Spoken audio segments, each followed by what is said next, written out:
Vous êtes toujours dans Culture Média en compagnie de la comédienne et réalisatrice Valérie Lemercier. On parle de son film Aline. On va mieux vous connaître avec le portrait pré-fame de Lisa Marie Marquez, le portrait de notre célébrité avant sa célébrité. Bonjour Lisa Marie. Bonjour Philippe, bonjour Valérie Lemercier. Bonjour. Vous excellez dans le registre comique depuis vos débuts. Vous maniez l'autodérision avec brio. Vous êtes une artiste complète, peut-être la plus surprenante du cinéma français, capable de jouer Béatrice de Montmirail et Céline Dion.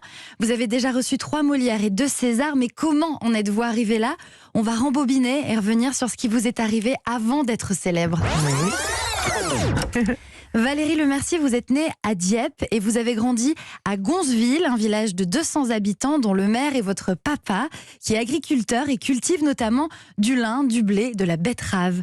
À la maison, la discipline est de rigueur. Vos parents imposent une éducation rigoureuse, rigide pour vous et vos 3 sœurs. Et vous, Valérie Lemercier, Valou, comme on vous surnomme, vous êtes un peu rebelle. Vous avez dès l'enfance un désir d'indépendance, d'exister, de trouver votre place.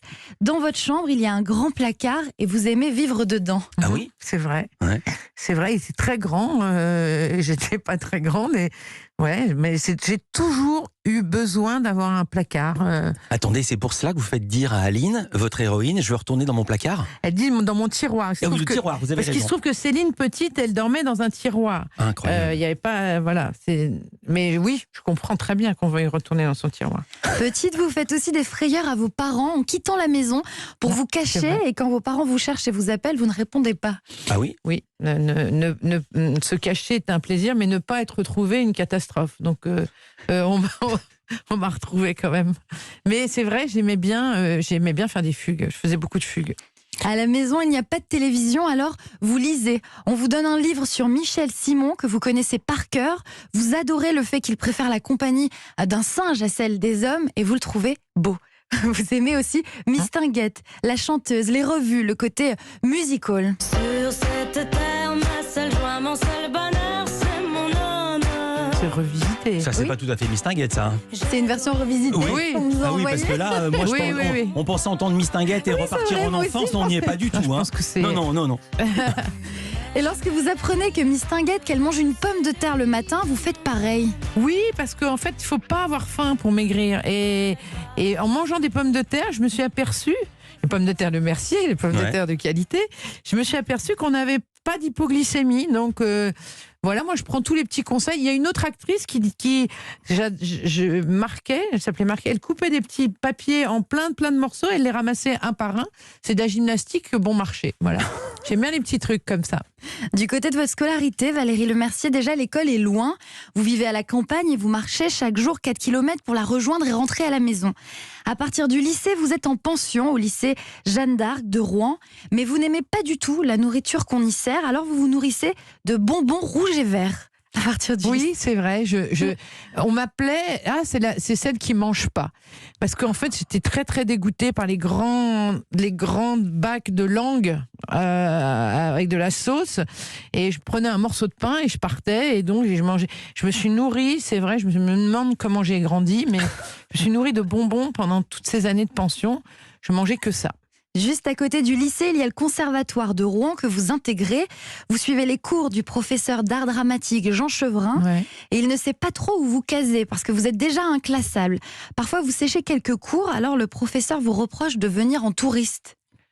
Bon, ça arrive à d'autres. Oui, c'est un peu vrai, mais en même temps, j'aimais énormément. C'est la première fois qu'une activité m'a plu, qu'une école, enfin qu'apprendre quelque chose m'intéressait. Vous allez aussi voir des pièces de théâtre en famille.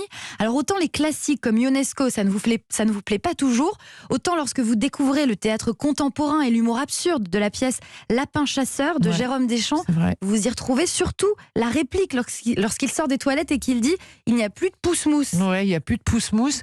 Je me suis dit mais c'est génial de dire, tout à coup, j'ai trouvé que le théâtre, il fallait parler de pousse-mousse au théâtre et pas...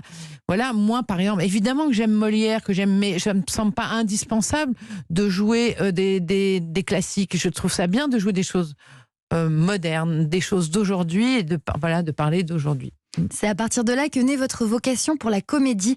Vous savez que vous voulez devenir comédienne et votre potentiel comique, vous le découvrez lorsque vous jouez la pièce La Maison de Bernard Alba. Vous jouez Bernarda, oui. et vous jouez Angustina dans ce drame. Et dans la pièce où vous prenez une gifle, vous faites rire toute la salle.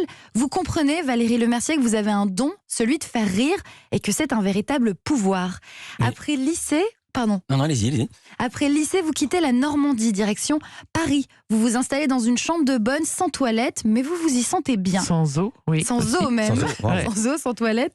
Cette chambre de bonne se situe rue Richelieu, près de la Comédie Française, où vous aimez aller. Vous suivez des cours au conservatoire du 10e arrondissement et vous faites des petits boulots. Vous surveillez des enfants dans une école maternelle, vous devez leur faire la sieste, alors vous vous allongez et vous faites semblant de dormir et ça marche. Ouais, c'est vrai, je faisais ça. Et je crois que c'est comme ça que j'ai bien regardé ces enfants-là et que j'ai pu les jouer après. Ah c'est oui. là et dans les cours de danse que j'ai eu des petites filles comme ça en train de se brosser les cheveux et c'est la mère de la danse, elle arrête la danse. De voir des enfants, de les voir de près comme ça tous les jours, ça m'a donné envie de les jouer et j'ai aussi travaillé dans les grands magasins et j'ai aussi, mes premiers sketchs parlaient à la fois des filles, des grandes bourgeoises qui vendaient ces produits et des clientes que je voyais dans les magasins et des vendeuses qui étaient là toute l'année. Puis vous commencez à passer des castings et vous vous rendez vite compte qu'il faut vous démarquer. Vous envoyez à Jean-Michel Ribes des photos de vous un peu décalées, avec un œil fermé ou en faisant la grimace. Des photos dans lesquelles vous faites un trou pour y glisser un ruban avec votre numéro de téléphone et votre nom. Et ça marche. Et il vous offre un rôle dans la comédie farfelue Palace, où vous incarnez Lady Palace, une petite bourgeoise coincée, gardienne du bon goût. Valérie Lemercier, vous vous lancez sans jamais vous censurer, sans jamais vous fixer de limites, sauf celle d'être drôle. Tel est votre destin. Quand vous démarrez Lady Palace, c'est vrai que c'est parce que Dominique Lavanant les avait plantés au dernier moment. Ça, c'est quelque chose, je ne sais pas quoi, c'est mal passé. Donc Jean-Michel Ribes, j'avais déjà fait quelques petits passages dans Palace. Il m'avait dit, est-ce que tu es capable d'apprendre 9 pages en 2 jours? Et j'ai dit, bah évidemment, je n'ai fait que ça, évidemment. Je suis allée chez mes parents, j'étais en Normandie, j'ai appris, et je savais voilà, j'avais tout à gagner à faire ce rôle. J'ai mis son costume, ce costume était le sien. Ouais. Et ce qui est drôle, c'est qu'elle a joué ma mère 2 fois après dans Un gars de Cléry et dans Les vacances du petit Nicolas, Dominique Lavanant, que j'aime beaucoup. Vous lui avez dit merci? Vous lui avez dit merci pour le job ou pas du tout? Bah oui, bien sûr, bien sûr. Et c'était pas tout à fait une petite bourgeoise coincée. C'était une bourgeoise coincée, mais qui disait des horreurs, et on s'en Culte. souvient encore. Culte. Moi, je me souviens très Pas si bien de ça. petite, oui, c'est vrai. Hein, voilà. Plutôt, ouais. Vos parents étaient horrifiés ou pas du tout? Ils trouvaient ça? Non, mes parents étaient très bizarres, enfin très libres. On avait le droit de dire Ce qu'on voulait. ce qu'on voulait, voilà. Et même, je dis, est-ce que je peux me marier avec qui je veux, même avec un clochard? Oui, si tu l'aimes, oui. Donc, je peux me marier avec un clochard, c'est pas mal. Merci beaucoup, Lisa Marie Marquez. Il sera encore question d'amour. On continue de parler d'Aline. On est avec Valérie Lemercier. On en est ravis. Culture Média continue.